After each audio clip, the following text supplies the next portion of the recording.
तो क्या हाल चाल है सबके भैया, आज मैं बात करने जा रहा हूँ टीवी सीरियल्स के कुछ नॉलॉजिक और फनी सीन्स के बारे में। पर ये टीवी सीरियल स्टार प्लस, जी टीवी, सोनी टीवी या कलर्स टीवी के नहीं होने वाले, क्योंकि ये टीवी सीरियल्स होने वाले हैं उड़िया टीवी सीरियल्स के। हाँ जी। अब जिनको उड़िया के बारे में नहीं पता और इससे पहले कि वो ये पूछें कि उड़िया यू क्या होवे है उड़िया, उनको बता दूं कि भारत में उड़ीसा नाम की स्टेट है जहाँ पे उड़िया लैंग्वेज बोली जाती है और इस लैंग्वेज में बनने वाले टीवी सीरियल्स को उड़िया टीवी सीरियल्स कहते हैं। अच्छा। अब है तो ये इंडिया के ही टीवी सीरियल्स ना, तो जैसे कर्मकांड हिंदी टीवी सीरियल्स में होते हैं यहाँ पे भी होते हैं वैसे ही। क्योंकि रिश्ता वही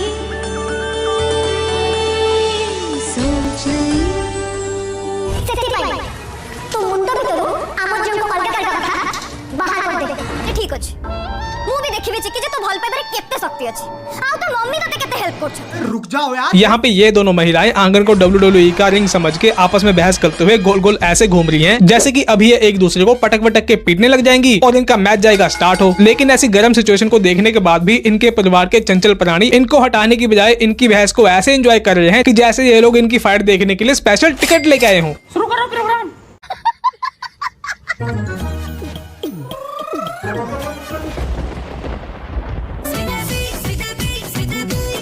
इस पेशेंट को जिंदा करने की नाकाम कोशिश करके इन डॉक्टर्स की पूरी टीम थक जाती है, पर मसीहा बन के नर्स आती है जो कि इस पेशेंट को जगाने के लिए आज के जमाने का टोटका अपनाती है। मैडम सेल्फी नेबा बताओ ऐसा कैसे हो सकता है? इस नर्स ने इस पेशेंट के मुंह पे मेकअप लगा के उसको सेल्फी लेने के लिए बोल के मौत की गहरी नींद से उठा दिया। मजाक है क्या? असली की दुनिया वालों के लिए तो ये मजाक ही है, पर टीवी सीरियल्स की चालाक दुनिया ऐसे चमन चमत्कारों के सहारे ही चलती है। सही बात है। जैसे कि आपको पता है कि टीवी सीरियल्स में सास बहू का लड़ना झगड़ना तो एक आम बात है, पर उड़िया टीवी सीरियल वाले इस लड़ाई को एक नेक्स्ट लेवल पे ले गए हैं, जहाँ पे ये लोग अपनी बहू की छोटी मोटी गलतियां या बड़े बड़े कांडों की सजा देने के लिए उसको असली की जेल में नहीं भिजवाते, बल्कि ये अपने घर पे ही उसके नाप का एक पिंजरा लेके आते हैं और पूरे परिवार वालों के सामने उसको उसके अंदर बंद कर देते हैं।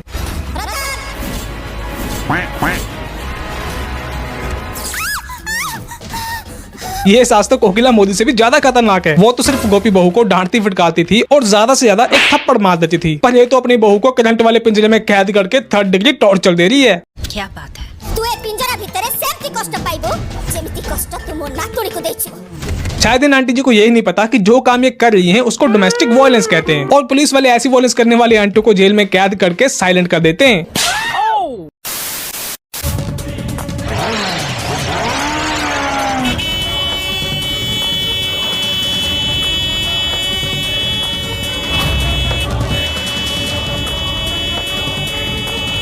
भाई तू कितने हॉर्न मारेगा? इतना बड़ा खुला मैदान है, इतनी जगह है, कहीं से भी साइड होके निकल जा। इसने अभी बस बाइक स्टार्ट करके पहला गेज ही डाला है और हरकतें ऐसी कर रहा है जैसे किसी भीड़ भाड़ वाले हाईवे के ऊपर 200 किलोमीटर प्रति घंटे की रफ्तार से बाइक चला रहा हूँ। ये हॉर्न बजा बजा के अपनी बेवकूफी तो दिखा रहा है, लेकिन ये इतना बड़ा बेवकूफ है कि इतनी जगह होने के बावजूद भी अपनी बाइक को खड्डे में कुदा दे रहा है। Well done. मतलब अंधा क्या? ये बंदा अंधा है ये तो कंफर्म है, लेकिन ये बंदी भी अंधी है। इसको पता था कि सामने से एक अंधा मस्ताना बागड़ बिल्ला अपनी बाइक की घुड़सवारी करते हुए इसकी तरफ आ रहा है। इसके पास बहुत सारा टाइम था, ये चाहती तो इधर उधर हो जाती, पर नहीं। अब कीचड़ के खड्डे के किनारे बुद्ध बन के खड़ी रहोगी तो कोई ना कोई चेहरे पे पेंटिंग तो बना ही जाएगा ना। हाँ। भाई लड़ाई वाले सीन तो टीवी सीरियल वाले जबरदस्ती सीन में घुसा ही देते हैं, पर जबरदस्ती के रोमांटिक सीन बनाने के लिए भी ये कोई ना कोई जबरदस्ती का लॉजिक लगा ही लेते हैं। आइए देखते हैं, मजा आएगा। भाई ये लाइट पके मत मुझे ए भाग्य भाग्य तमे टिकट से जाकर छिड़ाई परिबो मु खाली चेक करबे लाइट ठीक जगह पहुंच गए। तो यहाँ पे ये लड़की इस लड़के को बताती है कि ये यहाँ पे लाइटिंग सेट करवा रही है, जिसको चेक करने के लिए इसको इसकी हेल्प चाहिए, जिसके लिए इस लड़के को यहाँ पे खड़ा होना पड़ेगा। ए भाग्य और रेखा तमे दी जणा अब टिकट पाको कैसे बस बस बस सिर था भाई इसे दी जणा फोकस करो। क्या ये? दीदी अगर सारा काम आप ही करवा रही हैं तो यह बंदा यहाँ पे क्या करने आया है? ये काम करने आया है कि अपना काम तुमसे करवाने आया है? इसको पैसे देके बुलवाया है तो इसको काम करने दो ना। लाइट सेट करनी है, लाइट की रोशनी सेट करनी है तो ये बंदा खुद ही कर लेगा। तुमको बीच में टांग अड़ाने की क्या जरूरत है? तुमको इस काम में इस बंदे से ज्यादा नॉलेज है क्या? नहीं। तो फिर ये फालतू का ड्रामा क्यों? क्योंकि जैसे कि मैंने आपको बताया था कि कभी कभी ये लोग ड्रामे करके जबरदस्ती के रोमांटिक सीन बनाते हैं। अच्छा इन दीदी का एक बंदे से काम नहीं चलता तो यह दीदी दूसरी लड़की को भी यहाँ पे खड़े होने के लिए कहती है और ये दोनों खड़े भी हो जाते हैं, लेकिन इन दीदी का इससे भी काम नहीं चलता। फिर ये इन दोनों को नजदीक आने के लिए कहती है। ये कौन सा लॉजिक है बे? पता नहीं। फिर ये इनके ऊपर लाइट का करवा देती है फोकस और इस लड़के को करने के लिए कहती है नकली प्रपोज। बाकी लाइट्स बंद करो। इन दीदी के इस फुद्दू से प्लान ने तो काम कर दिया, लेकिन मैं ये सोच रहा हूँ कि ये दोनों कितने फुद्दू होंगे जो कि एक लाइट की रोशनी को सेट करवाने के लिए इन दीदी के कहने पे ये सारी नौटंकी कर बैठे। कुछ भी इनकी ये अद्भुत नौटंकी देखने के बाद पास में खड़ा ये लाइटमैन भी सोच रहा होगा क्या चल क्या रहा है ये।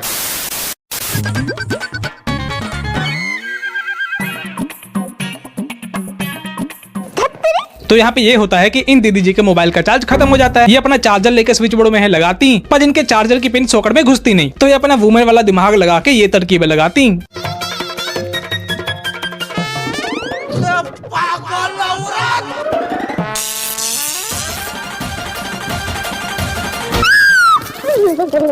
हाँ भाई कैसी लगी। दीदी ये आपने सोच भी कैसे लिया है कि किसी कैंची से स्विच बोर्ड को सही किया जा सकता है। पहली बार में अगर आप ध्यान से, आराम से और बिना हाथ हिलाए चार्जर को प्लग में लगाती ना, तो क्या पता लग भी जाता। कैसे कैसे बेवकूफ लोग हैं। चलो मान भी लेते हैं कि ये चार्जर इस सॉकेट में फिट नहीं हो रहा था। आपके घर में और भी स्विच बोर्ड होंगे, वो इस्तेमाल कर लेती, किसी और का चार्जर इस्तेमाल कर लेती, और अगर इसी बोर्ड में चार्जर लगाना था तो घर के किसी बंदे या फिर किसी इलेक्ट्रिशियन को बुला लेती। पर नहीं, दीदी तो सॉकेट को कपड़ा समझ के उसके होल को काट के बड़ा करने चली थी। बताओ। देखो देखो पानी साप को बोलुची काबे मैडम और दीदी जल्दी ऊपर को आसो।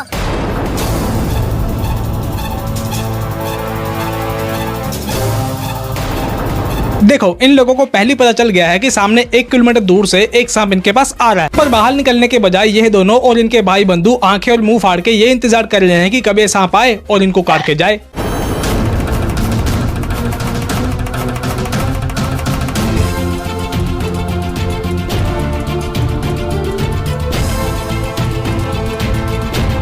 वाह, ये दीदी क्या एक्टिंग कर रही है। ये ऐसे डर रही है जैसे कि सामने से एक पानी वाला मामूली सा सांप नहीं, बल्कि साक्षात मिस्टर एनाकोंडा द ग्रेट आ रहे हैं, जिनको पानी में देख के पानी पानी हुए जा रही है। मैं पानी पानी हो गई। आपके उल्टे 4 कदम पे सीढ़ियां हैं, अगर आप चाहें तो आप बड़े आराम से पानी से निकल सकती हैं। हाँ। इन दीदी को देखो, इसको कहते हैं शांति से काम लेना। ये दीदी शांति से आराम से चिल होके खड़ी हैं, क्योंकि इनको पता है कि ये सांप तो बेवजह ही इनको काटने नहीं वाला, और अगर भूले भटके काट भी लिया तो ज्यादा से ज्यादा क्या होगा, सच बोलो। हल्का सा दर्द होगा बस, क्योंकि पानी वाले सांप में तो जहर होता ही नहीं है और इनके मरने के चांसेस बिल्कुल 0 हैं। बुद्धि बहुत तेज है तुम्हारी। वैसे देखा जाए तो इनको बचाने के लिए पीछे खड़े ये 5 इंसान बड़े आराम से इनको बाहर निकाल सकते थे, या फिर ये बहादुर दीदी इस मंदबुद्धि लड़की को साथ में लेके बाहर आ सकती थी। पर बात तो सारी सीरियल के डायरेक्टर पे रुकी हुई थी, क्योंकि उसने यहाँ पे बिन मतलब का खौफ का माहौल बनाना था और सीरियल की लेंथ को भी तो बढ़ाना था। सही पकड़े हैं। फिर ये डरी हुई बेचारी करके ओवर एक्टिंग भारी झूल जाती है इन दीदी को पकड़ के, पर देख के इनकी ओवर एक्टिंग ये सांप भी मार जाता है यू टर्न, और जाते जाते ये सोचता है अभी मैं गाली नहीं दे सकता, फैमिली देखती है, वरना मैं ऐसे ऐसे गाली दूं, ऐसे ऐसे गाली दूं ना, जिंदगी भर याद रखें ये बड़े। तो चलो भाई आज के लिए इतना ही। यहाँ तक आके आप भी यू टर्न ना मार जाना। जाते जाते वीडियो को लाइक करना, शेयर करना और चैनल को सब्सक्राइब करके जाना। अब हम मिलेंगे अगले वीडियो में।